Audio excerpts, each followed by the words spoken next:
Welcome to another episode of The Chairman's Perspective. I am your host, Willie Brooks, Chairman of the Shelby County Commission. I'm joined today by Shelby County Mayor Lee Harris. We have a lot to get into today, so stay tuned. We'll be right back here on The Chairman's Perspective.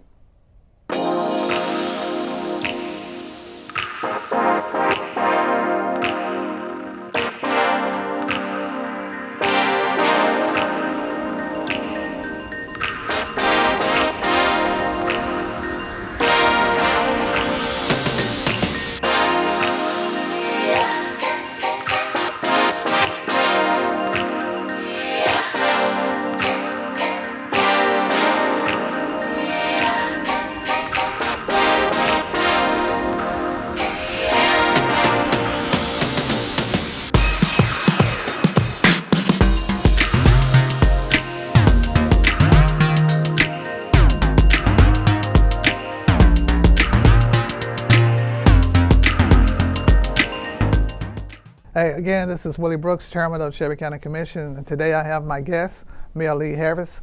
Mayor, welcome to the Chairman's Perspective. Thanks a lot for having me. I'm really pleased to be here. It's great to see you, and we're kind of cool and casual today, so it's it's a great kind of environment. So yeah, thanks for having me over here. Well, it's warm on the outside, so I thought we'd be a little more casual today.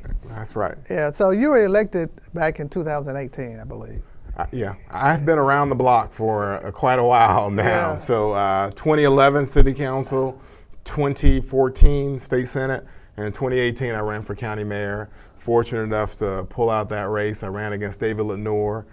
We built a huge coalition and came in 2018. You were the vet by then, though, as I recall. Yeah, I had. I came in the County Commission in 2014, and so prior to that, I served on the school board, and then I was elected to serve as Memphis Charter Commission, and then I was asked to run for the County Commission for District 6, which represent Raleigh, a bit of Fraser, and Nutbush. And so I have certainly enjoyed being on the County Commission, and I am in my last term, but it's been a great experience for me. So what prompted you to run for mayor? So I ran for mayor because I really believe we've got to have someone in office who is a voice for working families here in Memphis and Shelby County. And I have consistently tried to be that voice throughout my entirety of my career. I really felt that a lot of what I saw in elected office was, advocacy around, special interests, corporate interests and so forth. Folks that, had people that would speak up for them and had people that would represent their interests and fight for them. But I felt like the ordinary, everyday residents of Memphis and Shelby County didn't have anyone that would speak up on their behalf. And so I really wanted to be that voice. And when I ran for city council, I represented North too. I was in the North. And then I ran for state senate, which was a bigger district. So I represented the historic core. And then, of course, a lot of folks talked to me about the county mayor's race, that this was an opportunity to really bring change on an even larger scale. And I was enjoying the state senate and enjoying the work there, but decided to throw my hat in the ring and got really, really fortunate. And I got to say one thing about your service. One thing you mentioned about your bio, right. You forgot to mention you're the chairman of the commission. Yeah, well, that's true. That's true. It's the most important piece. Yeah, it is a very important piece, and I have certainly enjoyed serving in the chairman position, particularly because I believe that we should work as a team, and that we have to collaborate with the mayor's office and the administration, and your staff have done a great job in keeping me up to date and working with them. So I applaud you and your staff for us working together as opposed to working in silos. Thanks a lot. And of course, you've been a great chairman. I would, if I had any ability to keep you as chairman, I don't get a vote on the commission, and obviously you are going on to bigger and better things, and you may want to mention that to people. You're going on to bigger and better things, but obviously if we could keep you, we would keep you. We've really had a great partnership over this last year. We finished the budget under your leadership in record time. Yeah. So the budget was finished on June the 6th. The deadline we had set was June the 30th. We finished it early. There wasn't any kind of problems along the way, which is a real important accomplishment on this commission where you got 13 personalities, all kinds of perspective and that kind of thing. So y'all got that done. You delivered the largest raise in more than 20 years. So we've been able to, we first went back 10 years, now we've gone back 20 years. So we know the 5% raise that, we worked together on, including budget Chairman Willie. We know the 5% raise is the largest raise in over 20 years in this county.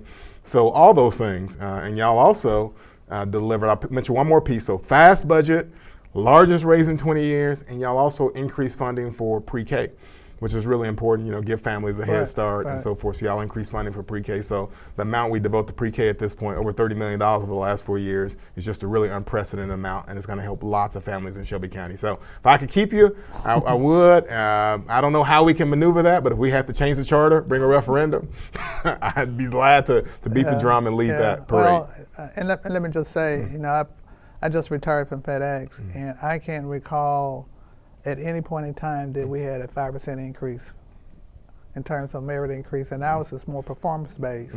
And to give a 5% increase where the industry standard is roughly 3% is a plus in terms of moving forward, in terms of addressing the concerns of employees for Shelby County government. So I was very elated that we were able to work together to do that, but it is very historic, and I don't know if that would happen anytime soon going forward, but to put that as a hamper working together, that's a pure example of collaboration between the county commission and the office of the mayor, that we are working together as a team. So I applaud your team as well for a job well done. Thanks. So let's keep it going for the next 20, what we got, 30 more days? We probably have got about, the swearing-in ceremony is actually going to be in September. So we've got until September.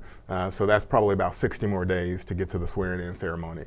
But the 5% raise benefits our employees, but it also, I just want more word on it, and I know you got to move on other topics. It's a signal to the broader environment too. Large organizations in town, hopefully they'll see that and they'll do what they can to support their employees more, because we're right now in an inflationary environment with high gas prices and high food prices and those kinds of things. So, well, I know one of the things I shared with the administration this morning when I met with them was that I think the county has to establish a goal as to whether or not you want to lead the market, lag the market, or just be in the middle of the market in terms of competitive pay as you address recruitment and retention of employees in the county. And there are certain locations, or certain employee classifications that will require more attention than others, i.e. law enforcement, because that becomes a trigger for making sure that you got enough people working, mainly because you got to look at succession. And so succession reflected on how many people are eligible to retire. And you want to make sure you got enough people going through the class that when they do retire, you still filling those vacancies that occur.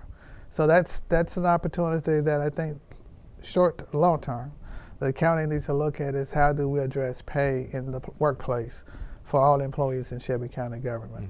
So again, that's one of the things I think that we all would have in common, is being able to attract quality employees, because that impact constituent services. Absolutely.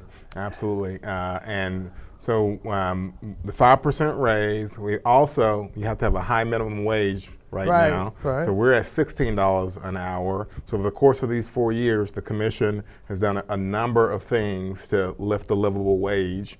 And so now both part-time, full-time, all of our employees are up to $16 an hour as their minimum, which is, another way we can, I hope, get to a place where we're leading the market, retaining our employees and recruiting our employees.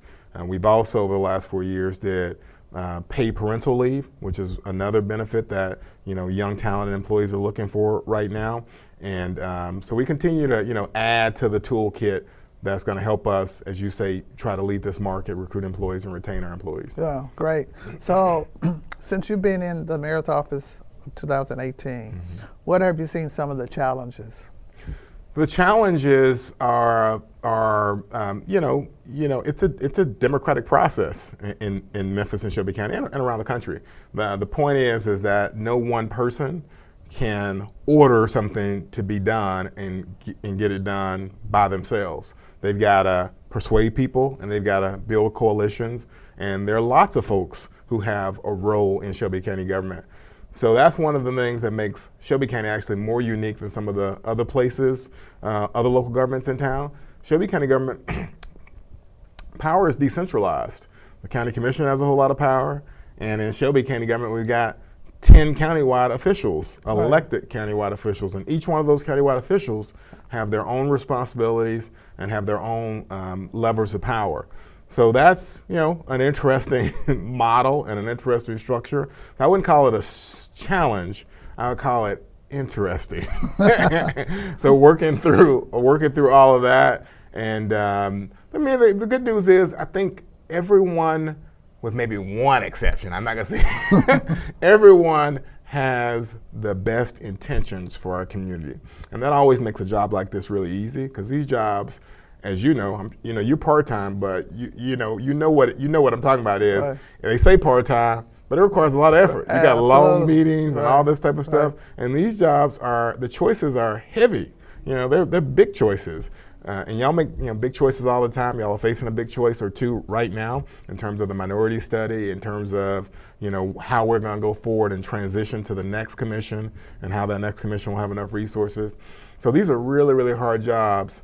And the saving grace for me is, are you working with people that have their heart and their minds in the right place, that they are trying as best they can to support the community? I think that's true for pretty much everyone I work with right now. So that's good. So in saying that they have the right heart and the right mind, the way I kind of address that particular issue is they come in with the right mindset that I want to be able to help.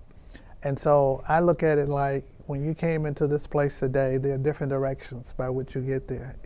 So if you came from Walnut Grove, or you came down Germantown Parkway, there's two separate locations that bring you right to this place.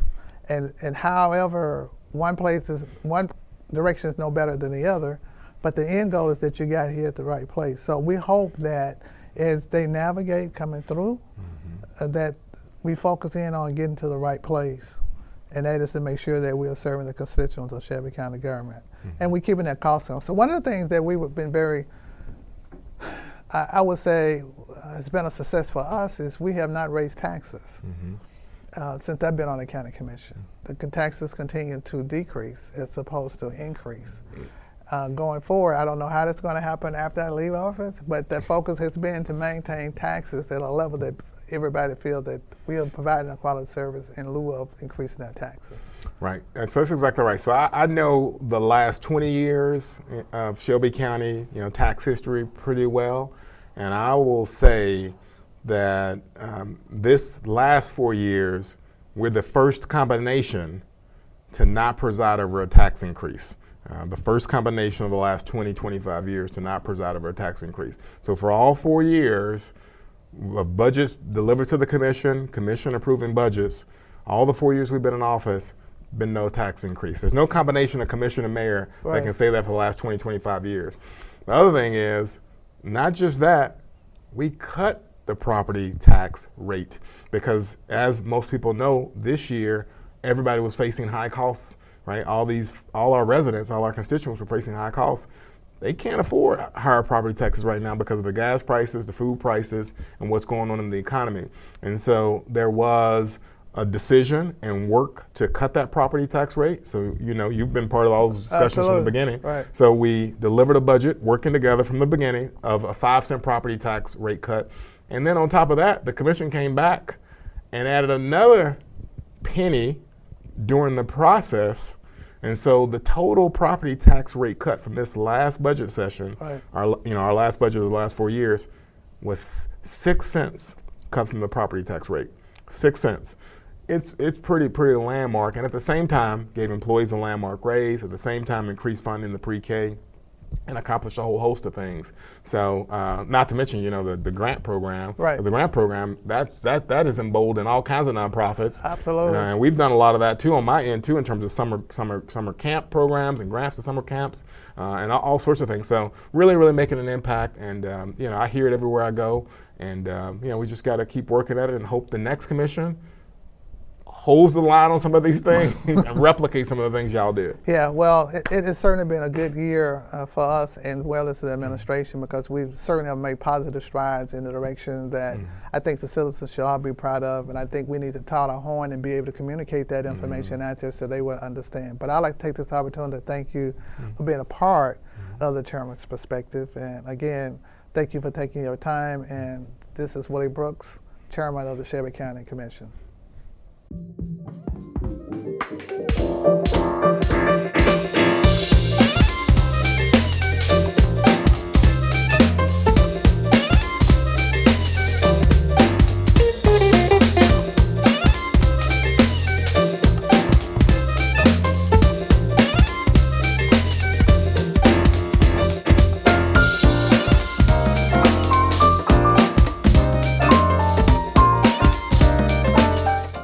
This is Willie Brooks, chairman of the County Commission. Mayor, welcome back. Thanks a lot. Yeah, so we want to pick up on our discussion and talk about the future of Shelby County government and where do you see it going in the next 4 years? I know that you're currently running for the office of mayor for the second term, and so I want to know, what's your plans going forward? And let me just put a footnote on that. Sure. One of the things that I share with people that I've continued to build relationships, so I still plan to be engaged in a way that I can use my influence and my relationships and make sure that the support is there for you to be successful. All right, so you're going to still stay around the building. Oh, absolutely. All right, well, that's great. So we want to continue to do the kind of things we've been doing so far, which is transit and education and so forth, and making sure we are the best organization poised to recruit the best and most talented individuals. But in addition to that, we want to focus in the coming period on our second chance programming. It's basically the idea that those who have a criminal history are able to reintegrate back into our community after having served a stint in prison and take care of themselves and take care of their families. So access to jobs, opportunities, and all that Shelby County and Memphis have to offer. So we're doing a whole lot right now at the Shelby County Office of Reentry, and I'd like to continue to expand on some of those programs. The one I'll mention right now is transitional housing. So Shelby County government for years has talked about getting in the transitional housing space. We've not quite ever been able to make the leap, but I think we're positioned now with some property we just acquired. We just acquired the property next door to the Office of Reentry. It's an office that sits in South Memphis on Mississippi. We just acquired the property next door. We've already cleared the lot. We're in a position now to take that cleared lot and break ground on Shelby County's first transitional housing facility because we can have a place of temporary living quarters for those who get out of prison and have nowhere else to go. And I think that's going to be a good thing. I think a lot of folks we hear from, a lot of our clients that are already using the Shelby County Office of Reentry, they say their success hinges on sometimes finding a place to stay that's stable and safe and so forth. So I think we'll be able to do that. The other piece I'll mention is healthcare. We're working really hard on healthcare and just trying to make sure more folks have access to healthcare, which is also very important. And since you mentioned healthcare, one of the main issues and challenges that's before the County Commission and administration is capital improvement for Regional 1. What do you envision that to go? Because I know in what is being proposed, it's going to take a lot of money. That's right. So typically, capital improvement for a public hospital, you bring in partnerships. And so the state would be a partner and probably is the best potential partner right now that we could have. I think there's a lot of interest on the state side of supporting our public hospital here. And so that's typically where the conversation would start. So I'm really keen on the commission continuing to talk about this. I think we need to make sure that we understand who some of the partnerships are, some of the partnership potentials are, and I think we can get this done. But we are at the start of it, right? We are at the start of it. In other words, the proposal I think y'all just saw in the last couple of weeks, and that should be compared against where the schools are and the needs for the school system. That's true, because in the presentation that was done a couple of days ago, both the school was bringing forth their capital improvement, in addition to wanting to build a new school in the Fraser community, which is projected to be $35 million, over and above the $26 million that they get in CIP. So balancing in their discussion and their presentation, they reflect on the buildings being, over 50 years old plus 50 plus years old, as well as the Regional One talked about the buildings in there. And so going forward, this is a challenge that the commission is going to have to address in terms of how do you work toward improving or increasing CIP to address the maintenance of these buildings. Yeah, and I believe the school construction needs is an issue that is really, really ripe for action, because we have had a variety of studies about the conditions of our schools done. Those studies have been done for many, many years and have been available to a lot of us that care about making sure more students have a first-class learning environment. And I think we are ready. The school system is ready. I think all of the stakeholders around our community are ready to deliver more first-rate product for our kids, so they can have great classrooms, they can have vocational opportunities, they can have labs, they can have sports facilities. I think all of these things are have been talked about for years and years and years, and I think right now we're right at the place where now we can take some action. So the Regional One thing, like you say, y'all have been talking about that for a few weeks. The schools construction piece is something that has been talked about for years and years. I mean, the usual number of people throw around is that our school system has $500 million in deferred maintenance.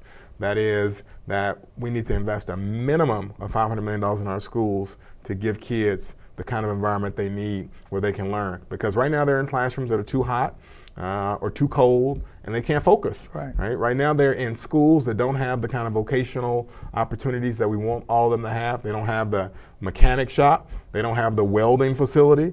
They don't have the beautician studio so they can learn how to do hair. They don't have any of those kinds of things right now in many of our school facilities. And I think it's really, really high time that we give it to more students. Yeah. And as you said, Fraser is one example. Right, and we had those, at least when I was coming up in high school, those opportunities were available to students to go the vocational route for those who choose not to go the post-secondary education route. And so that would be great. And we just recently did the grand opening for the Youth Resource Center. That's right. That's in my district, which is Raleigh. Yeah. And so can you kind of elaborate on that? Right. So we know right now that our kids are getting into trouble from time to time, and we know they're under tremendous strain and stress. A lot of it is from the pandemic, to be honest, right? A lot of our kids were at home learners, and that has created all sorts of difficulty for our kids. So we have to expand the number of mental health resources that are available for our kids. And I got to give kudos to Shelby County Schools, because they've been really leading the way for the last year or two around these issues. So they have really expanded the number of reset rooms that they have in their schools. And they've just cut the ribbon on several wellness centers that are a place for kids to also get services related to mental strain and so forth. But the issue, Mr. Chairman, is that the school system can't be the only one doing this work, right? We need other large organizations that have an interest in the community, like Shelby County government, to also participate and do this work. So that's what the Youth and Family Resource Center is. It supports and aligns with a problem that all of us are aware of: kids getting in trouble and kids under stress and strain. And so this is a place where kids will be able to go and get services or referral for services, if they get in trouble or are under strain. So that means specialty services too. It means mental health services. Yeah. So it's been open for a little while now. We've already had several families to come by, and we've had really, really great results. We've been able to get kids back into school who just stopped going to school. We've been able to get families access to housing who have been housing unstable. We've been able to do a lot of things, give folks referrals for, as I said, the specialty kind of services, mental health care, et cetera. And it's great. And like you said, it's in your district. The county commission appropriated funds that allows us to renovate that building. It's a partnership with the city of Memphis. The city of Memphis has gifted us a building in the Raleigh area. We're able to use funds from the county commission in order to renovate the building. And now the building is a place where youth that are in trouble can turn to get help. Their families can make an appointment anytime, and it's open every day. And I know I started the Youth Employment Summer Program back in 2015 that provided an opportunity for young people to get jobs so they can make some intelligent decisions about what they want to do going forward. And this program was really geared for providing a meaningful work experience that they can make decisions. Because I recall talking to one parent that said, my daughter wanted to be a lawyer. At least that was her goal. But when we put her in that legal environment, she said, no, this is not what I want to do. And I said, you know what, that's great. And the reason it's great because if she had went to school and in college and decided she didn't want to do it, now she have an opportunity to reevaluate what she want to do in terms of career choices. And that's part of the program. I mean, it is success with the program with students when we are placing them based on where they want to go. But what it does is provide that meaningful exposure that they really need to make a decision about what they want to do. So that program is working for our young people, and I just wanted to share with our audience. Not only are we addressing challenges where students may make some bad decisions, but we're also addressing those who are trying to make a good decision about what they want to do with their life. So thanks for that. But let me just go back and say, well, what are we doing for our seniors? Well, let me pick it back on that because you know, we not only have your program, the commission at this point has expanded on that by approving the Office of Education. We've got an Office of Education now that is building on all of this. Yes. Yeah, so there's more summer experiences for kids right now. There's also summer camps. We have a list of summer camps for which we'll provide scholarships for kids to go to summer camps now. So there's a lot that when you start something, it gives everyone an opportunity to build on it. So there's a lot of building that's been going on since 2015. So and now, as far as our seniors, our main point of contact for seniors is our Aging Commission. That's one of the agencies under Shelby County. There are about 140 of these varieties of agencies and operations. The Aging Commission is a really, really important one, and it offers a variety of supports for seniors. So if you have a senior anywhere in Memphis or Shelby County, they get in trouble, they need some help, it's pretty good chance the Aging Commission can help them, right? Delivering things to their door, getting them to where they need to go so they can get the kind of services they need. I mean, we have all sorts of capabilities for our seniors that, you know, are shut in or face some sort of difficulties and so forth. And then we've got a lot of partnerships with a whole lot of other agencies. Shelby County Commission funds a lot of senior services agencies in town that work with seniors, Meritan and many, many others. So got a robust services. Anybody can call 222-2000, get in touch with the Aging Commission if they need some help, and we troubleshoot those issues and try to help our seniors. So that number is 222 2000. 2000. I just want to make sure that the audience understand the numbers, because I know when I watch commercials or something, the number go across the screen. It goes so fast that I can't remember it. So for seniors, again, it's 222-2000. Call that number and get a count of the services that Shelby County provide to assist our seniors. And so that's a great opportunity for our seniors to engage, because I just want them to know that we're thinking about them as well. So they would call that number and ask for the Aging Commission. Let me mention one other thing they could ask for when they call that number. They could ask for the trustee's office and property tax relief. So as you know, we work with the trustee to create Shelby County's first property tax relief program, which is not a huge program, but if you're an eligible participant in that program and the eligibility turns on being a senior or disabled or veteran status, right? So if you're in those populations and you turn out to be eligible, we more or less pay your property taxes. So it's a really big deal for those who are eligible. So, you know, call 222-2000. You can ask for Aging Commission. They'd be happy to troubleshoot any issue that a senior has. And if you call that number and ask for the trustee's office, you can get information about whether you might be eligible for property tax relief, because we've put a substantial amount of resources in that program so that we could, you know, cover the taxes for people that really need their taxes covered. So we have done quite a bit of discussion today. Let's do a wrap up. We've talked about the budget. Yeah. We've talked about increases for our employees. We've talked about opportunities for our young people. We talked about opportunities for our senior citizens. I think we've covered a wide range of topics today that would benefit the citizens of Shelby County. Is there anything else we need to add? That's a great question. We talked about a number of things. I guess we haven't talked about transit, right? The commission has also made a really big impact on transit, and so. Well, we got about 10 seconds. Can we wrap that part up? Yeah, everybody deserves the opportunity to get around this town, and one way we do it is public transit. And so Shelby County is glad to announce that we've invested in transit, and we'll continue to invest in transit. Wonderful, because that's a very important part in helping people get to their workplace. That's right. So again, Mayor, thank you for coming on this show. I look forward to having you back, and we can talk about more opportunities that exist Memphis and Shelby County. Again, this is Willie Brooks with the Chairman's Perspective.